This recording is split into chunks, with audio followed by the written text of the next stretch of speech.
Hi guys, it's Coach Megan here, and I want to talk to you about fueling for FitFest.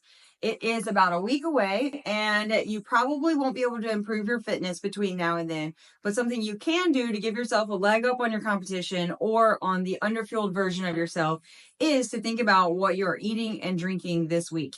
We're going to talk about a lot of things as far as like what to do the week before, the night before, and the day of your competition. But if you only remember two things from what we talk about, I want you to think about hydration and eating. So making sure that you're not going to the competition dehydrated or in a calorie deficit. And this week before your competition, what you want to prioritize is hydration, sleep, and thinking about what you're going to eat and drink and how much caffeine you're going to use um, the day of your competition. So you have some time to plan and use this time for that. So how we're going to prioritize hydration is going to be making sure that we're getting about half of our body weight in ounces of water. If that is a lot more than what you're doing now, shoot for just bumping up your water. Get closer to that goal. You can flavor it, whatever, just get the water in. You're also going to want to avoid alcohol in the week going into your competition. That's going to help with the hydration part as well as getting better quality sleep. And for thinking about what foods that you want to avoid the week before your competition, that's going to help just your stomach feel better, your GI system feel better. That's going to be avoiding high fat and high sugar foods.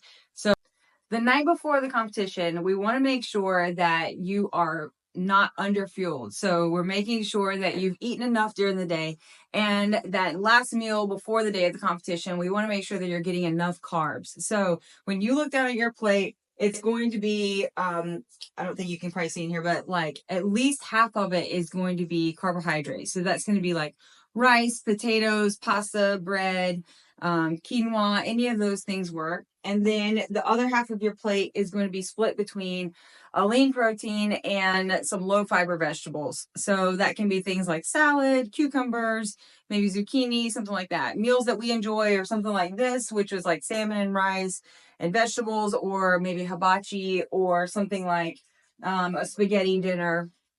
Just something kind of easy, but that's going to give you good carbs, good protein, and not a lot of fat or fiber to lead into the next day. The morning of the competition, you might be feeling nervous. And even if you're normally someone who eats breakfast, you might not feel like eating anything.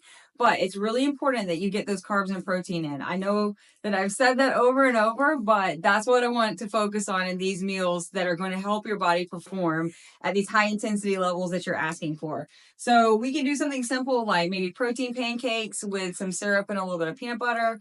You can do something like protein oatmeal with some fruit, and you could do something like eggs and toast and fruit, something very easy. For the things that you eat between events, the day of the competition, these are the things that are really going to make a difference between the athlete that is fueling between events and the athlete that is not fueling between events, because we have so many events over hours of the day. If you are not getting anything in between events, by the third and fourth workout, you're going to really start paying for it. You're going to go to get on that rower, you're going to go to pick up that barbell, and it's going to feel heavy and it's going to feel harder. So that's why we're putting so much priority on making sure that we're getting hydration and carbs and a little bit of protein in between events. So how you can think about what you choose to eat during that time is, do I have more than an hour before my next event, or do I have less than an hour before my next event? If you just finished an event, we're looking for very simple carbs, and we're looking for liquid protein. So simple carbs can be something like dried fruit. I've got some dates back here, some dried craisins. A lot of people like dried mango or Sour Patch Kids. It's just an easy carb for you if you want to eat something. You can do fruit as well. If looking for a liquid protein, it's going to be something like maybe some Greek yogurt or whey protein with a little bit of carbs added to it. You could do like a banana or some ignition. For our drinks, you could do something like Gatorade. You could do something like coconut water.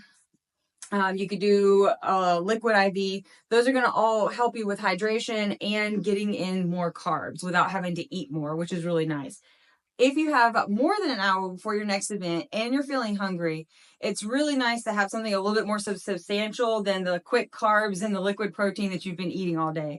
So that's where we're going to want to do something like a sandwich, or it can be like a peanut butter and jelly, a pub sub. You can make a turkey sandwich at home or a tuna sandwich. You can bring boiled eggs, just eating something that feels a little bit more like normal food than the snacks that you've been eating. And that way you have a little bit more time to digest it, but you're still eating things that are low in fiber and low in fat. So they're not sitting in your stomach by the time your next event comes up. And feeling really heavy and maybe make you feel sick. So I hope this was helpful for you as far as giving a little bit of guidance about how do you know what to eat, when to eat, and how much. But if this is a lot different from what you're doing now or what you're used to doing, that's okay. This was an example of the full stack. And if you need somewhere small to start, what I would say is bump up your water and make sure you have some of those quick digesting carbs for in between your events. And if you're somebody who's done this before and you've got some ideas to add for things that people can do, we'd love to hear those things. So drop those meals or snacks and any questions you have in the comments below.